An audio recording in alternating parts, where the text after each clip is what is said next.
part of our advanced asana challenge here. This pose we will look at right now is a variation on Marichyasana A, taking it into an arm balance and back through vinyasa.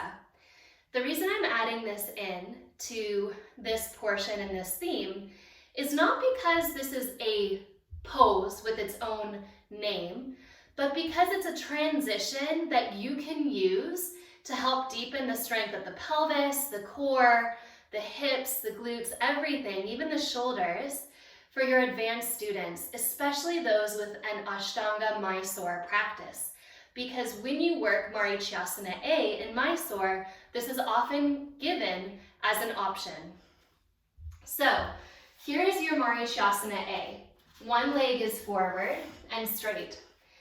The sitting bone of the bent knee is off the ground for almost all of us, unless you are one of the rare few that can get your hip on the ground. Actually, it's more important to feel the squeezing in of the thigh than getting the hip down. So for most of us, that left sitting bone will be up when the left knee is bent. You reach up and forward. Here is internal rotation of the shoulder, and then you go into your Marichyasana A. So the arm balance is fairly similar, if you've seen the video on Ashtavakrasana, to that way of shooting it back. You come really far forward. Look at how deep I am in that forward flex. You pick up the front leg and cross it over that left toe.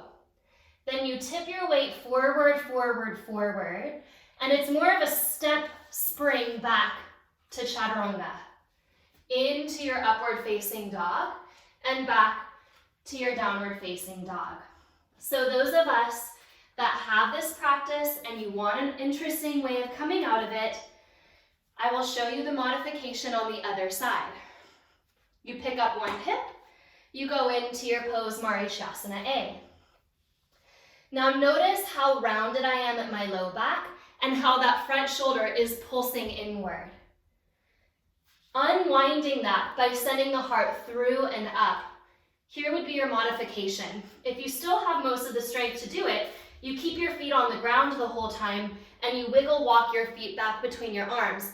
My right shin is firm on my right elbow, but my toes are on the ground. Now I can shift my weight forward, keeping my toes on the ground and then unwinding into a Chaturanga, an up dog, and a downward facing dog.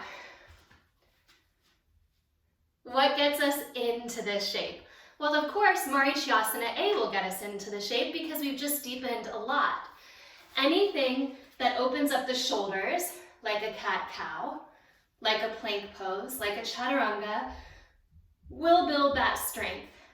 Now, in addition to all of the shoulder strength, you have core strength, of course, and hip strength. So anything that stabilizes the core and the pelvis will help to build into this transition between Marichyasana A and Chaturanga, especially deep abdominal exercising. Bakasana will help. Any of your other arm balances will help, including a twisting arm balance, because there is some turn at the pelvis when you're in this shape. You go out to the side with your pelvis before shooting it back. Twists would be an important build-up. Twisting triangle, twisting high lunge, twisting crow even. Okay.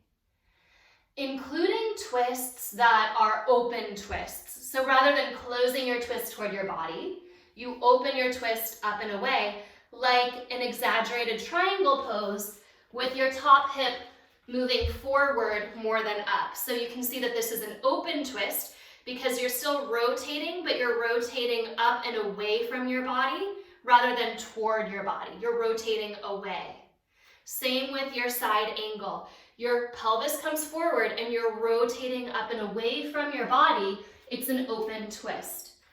Why does the open twist help us in this? Well, because in order to get into the arm balance, you're curling into yourself. And in order to step or shoot it back to Chaturanga, you're actually unwinding the twist and lengthening the muscles to move it back. What is a counter pose to this shape? Well, You can tell you're all curled in here. So any counter pose that opens up your chest will open up this back bending, any kind, bridge, camel, even full wheel will help to counterpose this. And also anything that opens the hips, so a butterfly pose, even a Janushirsasana, any hip opening pose will help to open this. But you especially want to think of the hip opening poses that are not in flexion. This would be in flexion, right? Because my legs are forward of my spine.